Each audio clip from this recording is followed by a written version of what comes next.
మహిమ కలుగునుగాక. ఈ దినం దేవుని వాక్యం, నీ రాకపోకలు యందు యెహోవా నిన్ను కాపాడును. గమనించండి ప్రేమైన దేవుని యొక్క జనాంగమా, దేవుడు నిన్ను నిశ్చయముగా కాపాడుతాను అని సెలవిస్తున్నాడు. నీ ప్రయాణంలో ఇక ప్రతి కార్యములలో కూడా ఆయన నిన్ను కాపాడటానికి శక్తి కలిగినటువంటి దేవుడని నువ్వు గుర్తించాలి. అది ఎందుకు దేవుడు నిన్ను కాపాడుతాడు?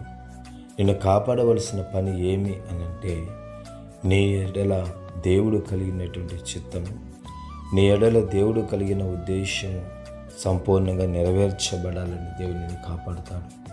దావీదు తన యుద్ధం చేస్తున్నటువంటి పరిస్థితుల్లో దేవుడు అనేక మార్లు దావీదును కాపాడుతాడు. కారణం, దావీదు ఎడల దేవుడు ఉంచినటువంటి ఉద్దేశం సంపూర్ణంగా నెరవేర్చబడాలనే ఉద్దేశంతో.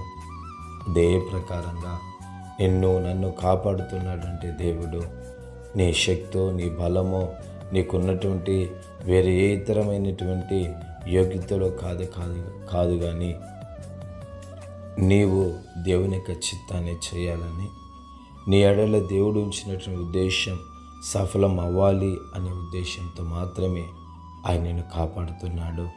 దేవుడి యొక్క మాటలను దీవించి ఆశీర్వదించుగాక.